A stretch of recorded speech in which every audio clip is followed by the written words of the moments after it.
sat penge og prestige ind på noget så hasarderet som en norsk cykelsmed. Man skulle tro, de var meget spændte deroppe i Bjergkøbing, nu da deres bys barn stiller op for første gang i sin Il Tempo Gigante. Så vil vi bede publikum rette blikket mod Aladdin Oil, hvor stallens første kører, Theodor Fælgen, i dette øjeblik forlader depotet. Spørgsmålet er, hvad Fælgens selvbyggede nykonstruktion, Il Tempo Gigante, kan stille op mod de moderne fartvidundere fra de store bilfabrikker ude i verden. Det er vel højst tvivlsomt, om en uprøvet prototype af en racerbil, konstrueret af en cykelsmed, kan holde alle omgangene i dagens benhårde Grand Prix-løb. Men vi vil udtrykkeligt gøre opmærksom på, at under accelerationsprøven sparkede den så godt presser i asfalten, at den sikrede sig en overraskende god startposition i dagens løb. Og så, mine damer og herrer, vender vi hele opmærksomheden mod Snake Oils depot, hvor den berygtede disponent i Christiania jord- og svampekontrol, racerkøren Rudolf Blodstrup Mose, sidder ved rettet i koncernens frygtindgydende faruhyre Boomerang Rapido.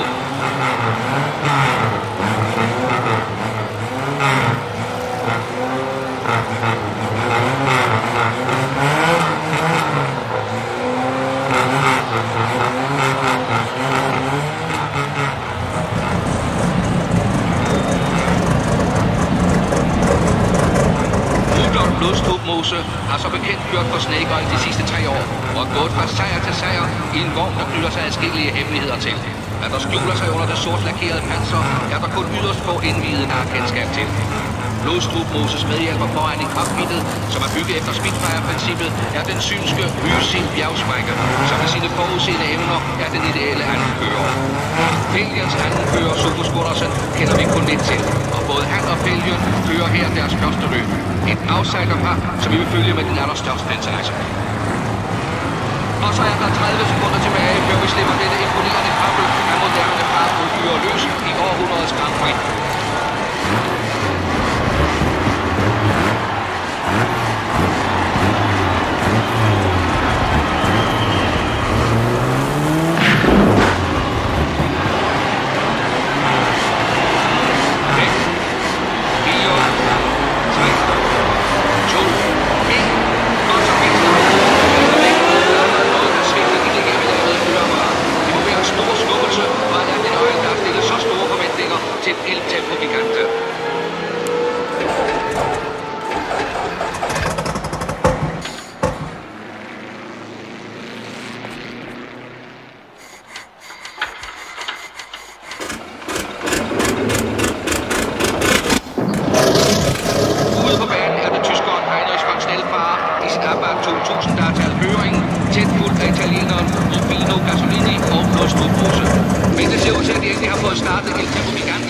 Det lyder faktisk som om alle tilbøjer er tændt nu, og vi håber, at vi får maskineriet ordentligt i gang, så vi i hvert fald får at se, hvad den dur til. Og vi ønsker held og lykke, selvom de andre er håbløst langt foran.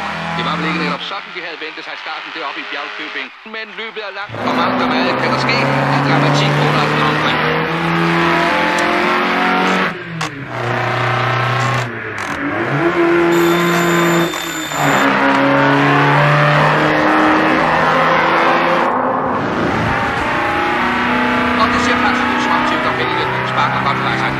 Op i ganske god fart. Feltet ligger tæt samlet, og favoritten Blodstrup Mose har som ventet taget føringen med nummer 4, irlænderen Jimmy McQueen, nummer 5, Ian Svensson og nummer 3, Gasolini i baglinjen.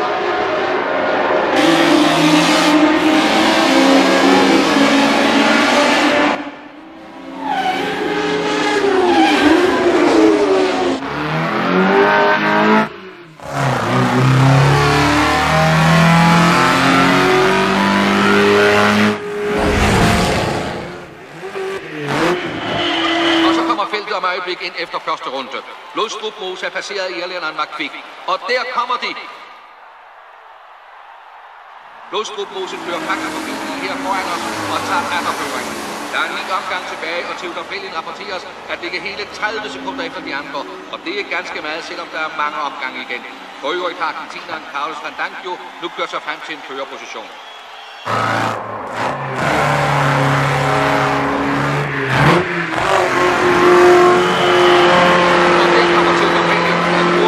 Det ser faktisk ud som om han rigtig alvor har fået sluppet hen. Efter vores ur har han faktisk indvundet hele 15 sekunder i denne første runde. Og det er ganske sensationelt, helt enestående. Jeg tror ikke, vi helt skal afskrive Aladdin Oils deltagelse i dette løb.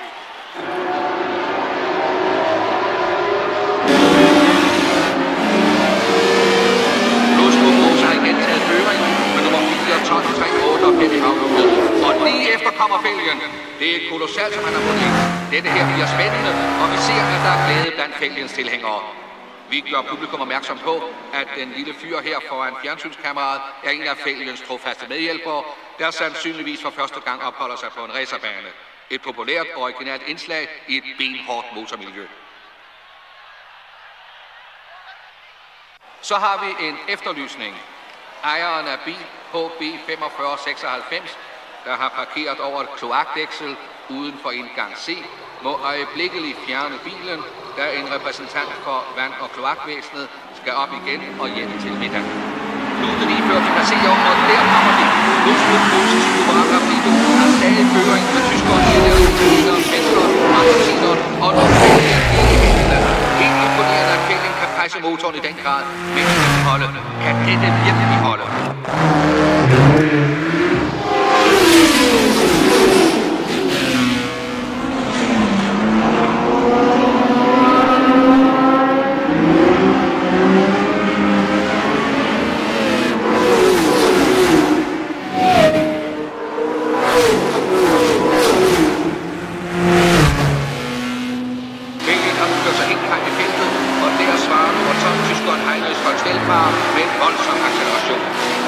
Prøver at presse, men det ser ud som om han har visse vanskeligheder med motoren. Han falder noget tilbage, og der er ikke tvivl om. Ja, han falder tilbage, men nej, der kommer han igen, han kommer igen. Og nu vil han få ny i nakken på Martin Gasolini og Ronny Hvid Svensson.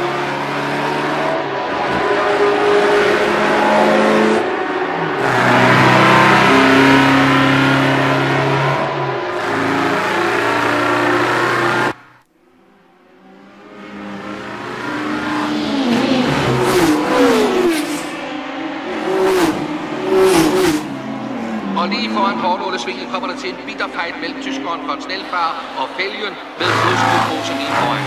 Og der kommer Blodstrup-Mose og Fælgen ud af svinget. Han kører elegant på Blodstrup-Mose, men Fælgen havde klaret det på skinnet. Der er ikke god balance i den form. Den virker lidt tungt bag i.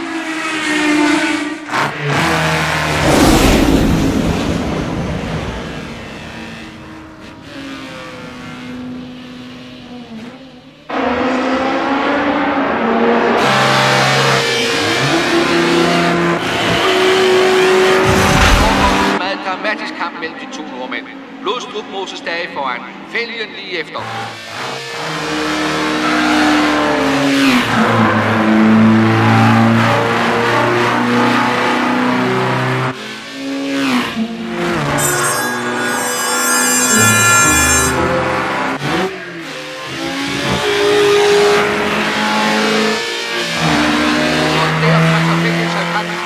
Mine damer og herrer, Aladdin Oil leder Grand Prix.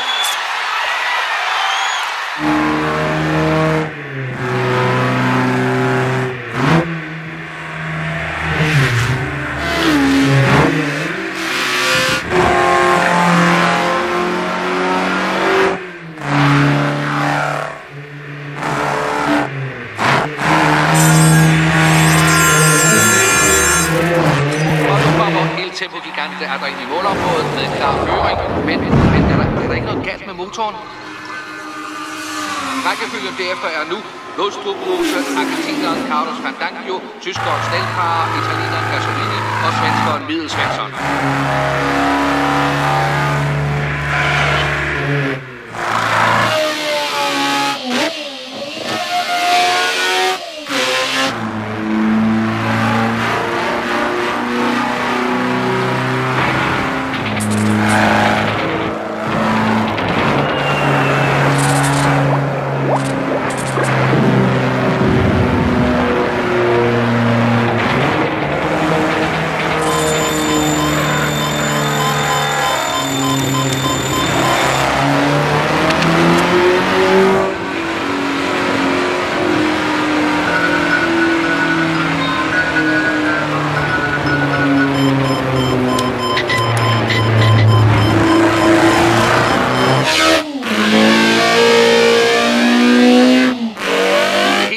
at Fælgen har vanskeligheder. Ja, han har motorkvaler. Ingen tvivl om det. Og Blodstrup Mose halder hurtigt ind på ham, og er nu helt op i nakken på ham. Og nu går han forbi og er på ny i førerposition. Det ser ud til at være katastrofalt for Fælgen og Aladdin Oil. Fælgen bliver nu også overhalet af det øvrige Fælgen. Ja, det var sygt. Her bliver vi præsenteret for virkelig imponerende kørsel og egenartet materiale, men sådan kan det gå. Og der stikker Oil igen ud af svinget med tyskeren på andenpladsen.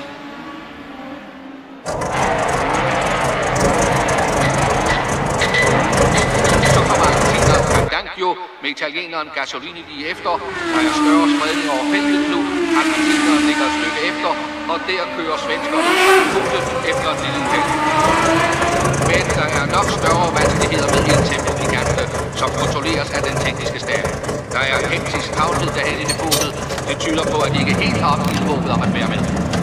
Ude på banen ser det ud, som om tyskerne vil forsøge sig. Han har passeret Blodstrup Mose og fører med Fandango lige efter. Ellers har feltet igen samlet sig til et nervepirrende opgør.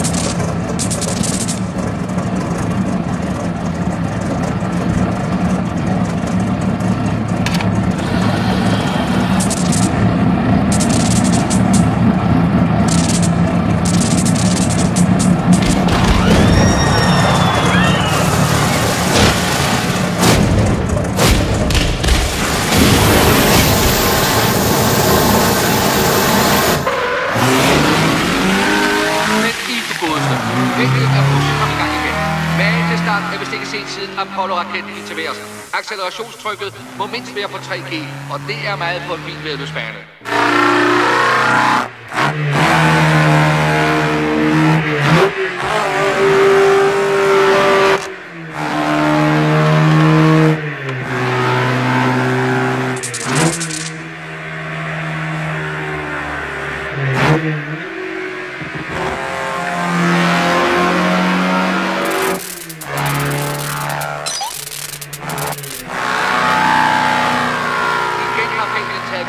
Op med verdenseliten. Og nu må vi håbe, at materialet holder. For det her ser virkelig ud til at blive det helt store.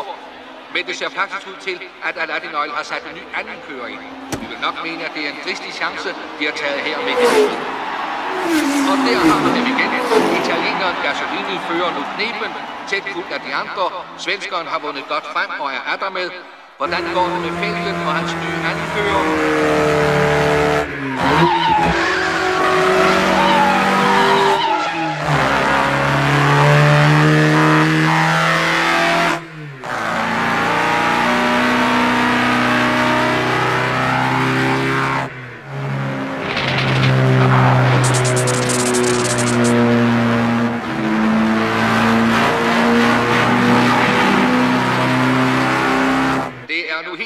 At Fælgen har fuld kontrol over El Tempo Gigante.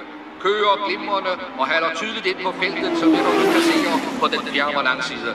Men Blodstrup Mose har nu distanceret de andre og ligger klart foran.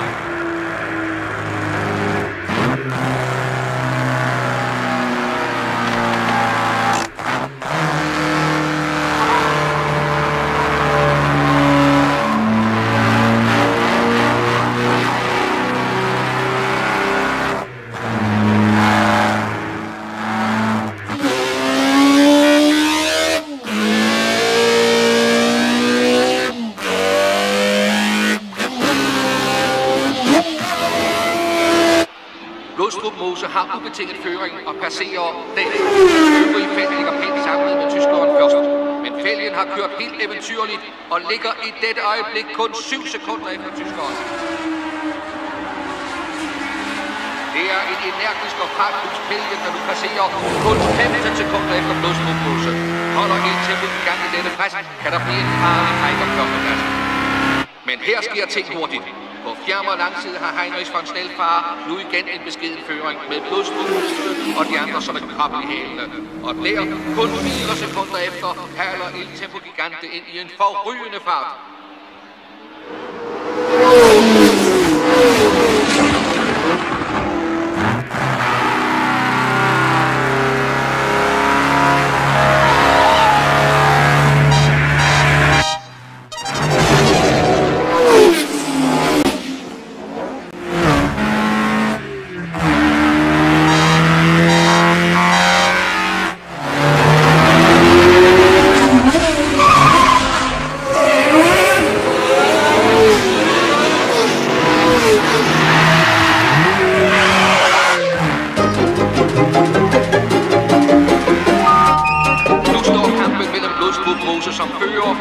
rundt om fælgen.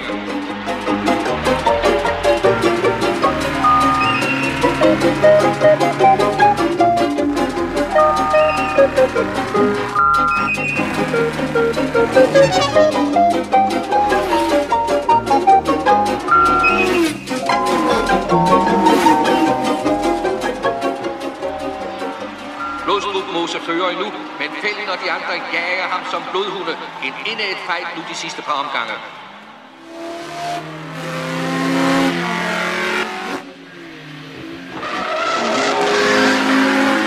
Det er helt tydeligt, at Blodstrup Mose og fælgen for alvor river sig løs fra fælgen.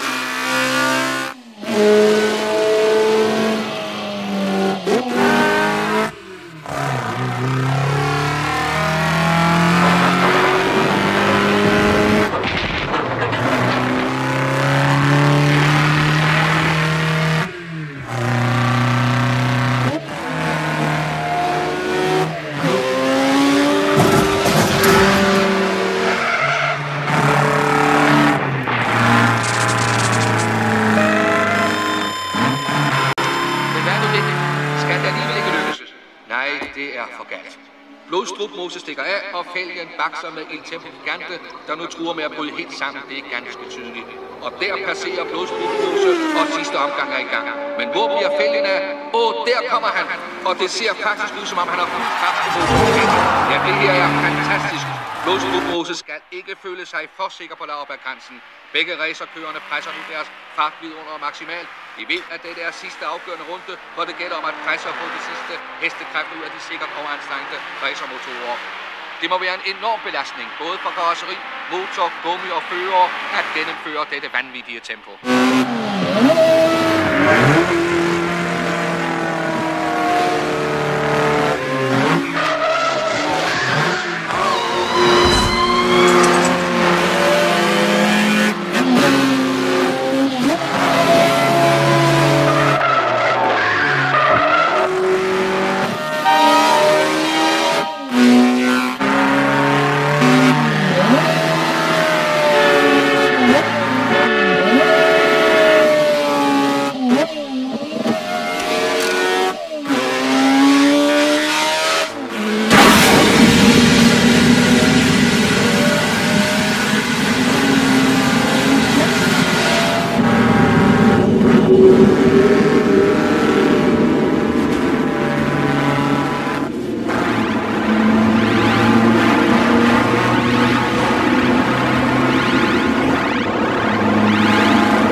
Il Tempo Gigante er fuldstændig indhyllet i røg. Er den gået i brand? Vi er bange for, at dette får et dramatisk endeligt.